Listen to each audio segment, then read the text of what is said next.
Qatar के दोहा में Hamas नेतृत्व को निशाना बनाने के लिए किए गए इस्राएली हमले के बाद से अब पूरा अरब जगत एक नई जंग की ओर खिसकता जा रहा है।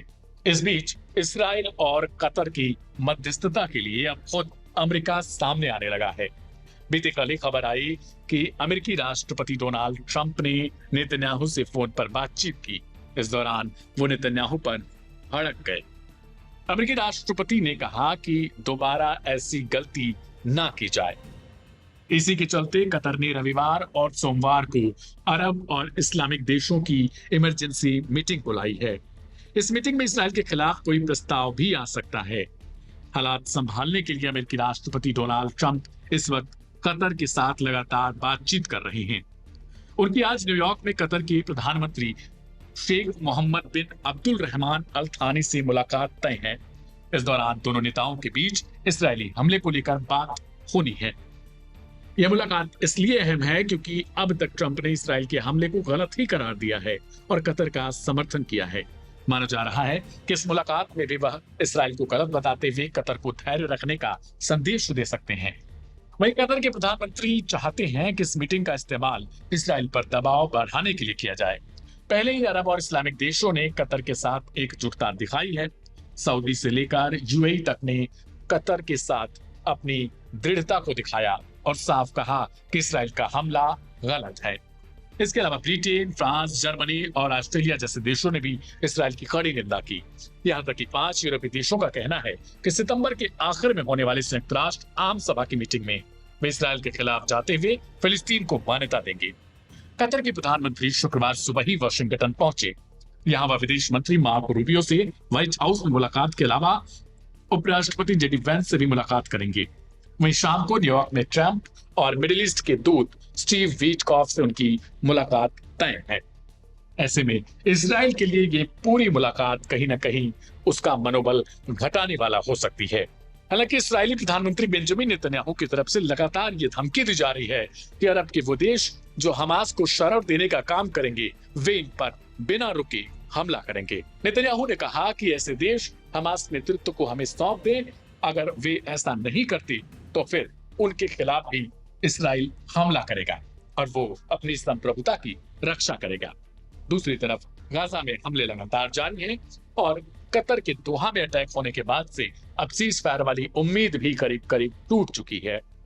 ऐसे में आज अमेरिका में होने वाली मुलाकात पर पूरे विश्व की नजर बनी हुई है।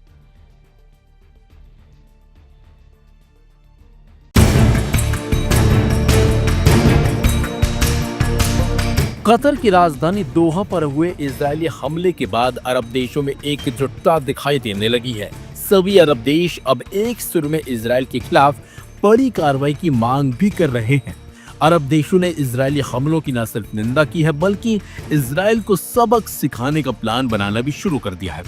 एक तरफ जहां अरब देश इजरायल के खिलाफ एकजुट हो रहे हैं तो वहीं दूसरी तरफ इजरायल ने ऐलान कर दिया है कि देश के दुश्मन को खोज खोज कर मारा जाएगा, भले ही वो धरती के किसी भी कोने में क्यों ना छुपे हो। इसी बीच इजरायल के बारे में सीक्रेट रिपोर्ट है कि कतर पर हमलों के बाद उसका टारगेट तुर्की होने वाला है। कुछ ही दिनों के अंदर इजरायल नाटो सदस्य तुर्की पर हमले कर सकता है। अगर तुर्की पर हमले हुए तो क्या नाटो वर्सेस इजरायल की जंग छिड़ सकती है? ये सवाल भी अब उठने लगे हैं। अमेरिकी खेमे के देश अब तक खुद को ट्रंप की शरण में समझकर सुरक्षित मान रहे थे, लेकिन ये भ्रम टूट चुका है। इसलिए कतर ने कहा है कि इजरायल और अमेरिका ने अपना वादा तोड़ा है। अगस्त में इजरायल यूएस ने कहा था कि दोहा में हमास ठिकानों पर हमले नहीं होंगे, लेकिन 9 सितंबर को ये गारंटी इतिहास हो गई और दोहा में हमास से जुड़ी इमारतें धधकने लगी।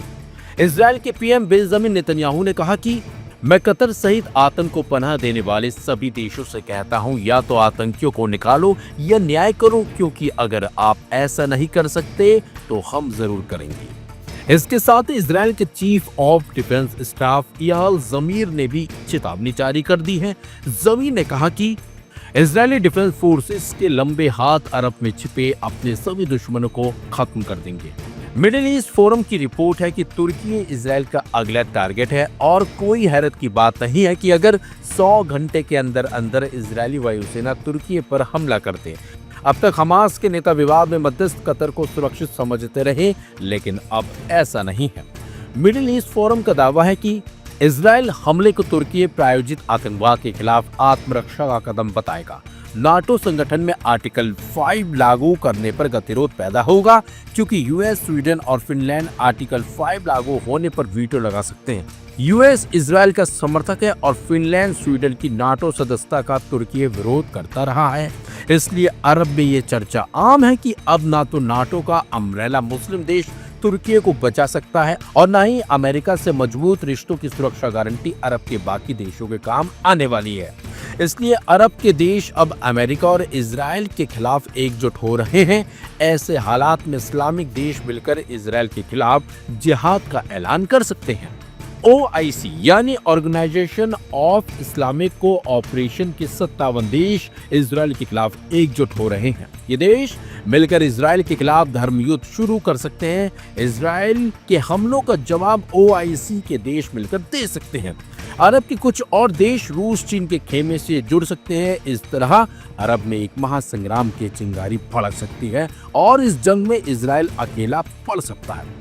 ऐसे में अमेरिका को भी अरब के खिलाफ जंग में उतरना पड़ सकता है। नाटो के शक्ति समीकरण गड़बड़ा सकते हैं और अरब में सुपर पावर का संग्राम हो सकता है। यानी कि अब मिडिल ईस्ट में जंग अलग ही एक मोड पर आ सकती है।